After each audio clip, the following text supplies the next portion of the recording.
I believe success is something that you have to see before it's in your hands. It will never come to you if you don't believe it here.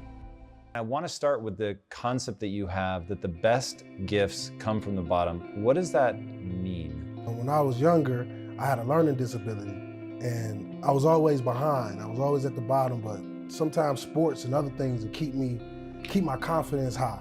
And I used to hate being in the neighborhood I was in. I used to hate not being able to get the designer shoes or the nice things that most of some of my peers had. And as I grew and as I started to excel in football and start to meet amazing coaches like Terry Boughton and John Featherstone and so many more, I started to realize that I wasn't hurting. That's where I was being made. And that's when I made a decision and made the quote that the best gifts come from the bottom. How are you able to look at the struggle and yet see the beauty of it all, which I think is such a powerful gift? It's up to you to save your life. And I learned this at a very young age. I realized that my family was crumbling, my family tree was rotten. So I had to do everything in my power to replant another one. So even as a kid, I never was a kid, Tom. And when I got on the football field and the coach told me, Will, if you dedicate your life to this, you will save your mother's life. I realized, Tom, that it's like an eagle. When they first jump out the nest, fly or die. And I had to fly, Tom. The moment that you start something, paths will start to clear out. And you might not know what's gonna happen or how it's gonna happen, but I promise you, if you pick that thing that you love, I'm talking about you really love, I'm talking about that thing that you will do for free. If you pick that every day, if you choose that every day, consistently, it's inevitable for you not to be successful. Tom, I am not who I am because of me. I am who I am because of the people in the world listen to me. If I could say thank you to every human being that listened to my work, I would do it. I will send them personal voice messages personally. 500 million, 300 million, I don't care how many people it is. But Tom, every time that you see me or anybody see William Hollis on the stage, I represent the real people. I wasn't a millionaire and started speaking. I was a homeless 26-year-old man. I tell all the people that I love, you gotta want the best out of your life for you because we only have a moment on this earth. And it's going to be people that look you in the face and tell you that they believe in you. They're gonna tell you from their lips they believe in you. But when you look them in their eyes, you're gonna know that they're not telling the truth. That's the hardest thing for a man to take.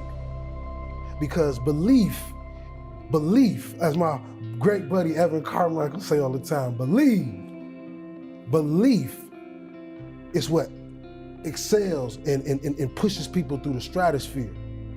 And I can always tell people, I'm no bigger than you. I started in a shelter, walking outside asking people, do you believe I can be one of the top motivational speakers in the world? And they laugh at me. Thought I was crazy. What I tell people is the way you get to the next level of your life is keep going. Keep going, keep running. Even when you don't even know, even if it turns into chaos.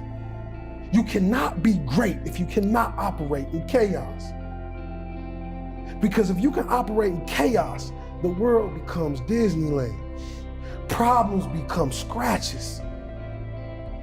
Many people focus on the problem and not solutions.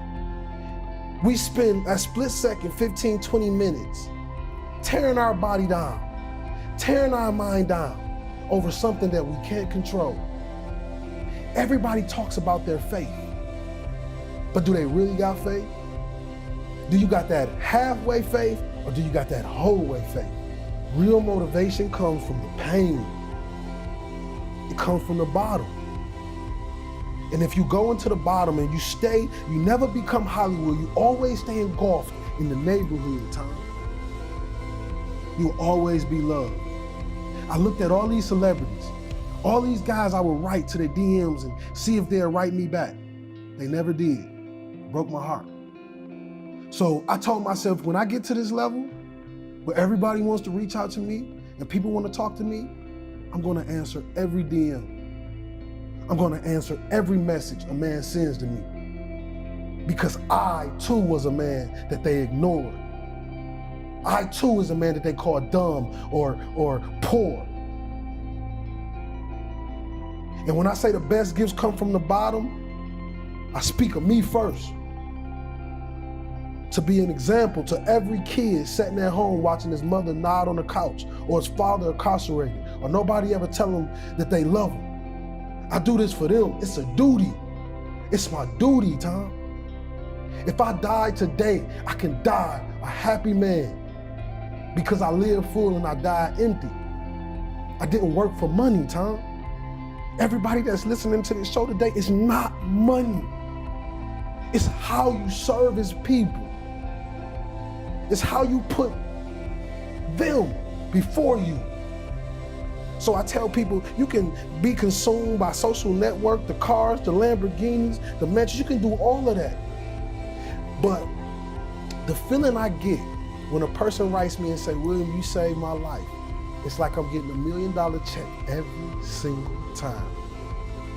Tom, I love what I do. I woke up every day for 5 years and did it for free. Why do you think most people give up? It is one of the deepest mysteries of my life. And then how did you avoid it? I think people give up because they don't believe what they see. It's a saying that coaches say, believe what you see. If it's there, shoot the gap. People don't believe the greatness that's in them because the world created this superstar elite group that's just human, just like us. But when we see them on television, we look at them as higher than us. We look at them in a place where we think we can never get to.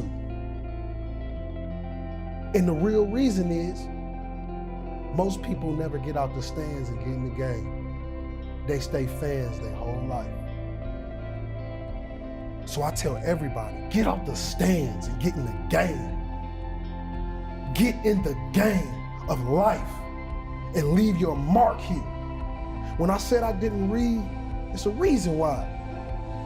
Because I believe it taints the original creativity that I'm supposed to give to the world. When I read books on Napoleon Hill, Rich Dad, Poor Dad, when I read those books, I got their thoughts. People write all these successful books, all these successful manuals, but you don't understand that the Most High has a different journey for you. But you're following the blueprint of another person's journey. Every human being on this earth has their own journey.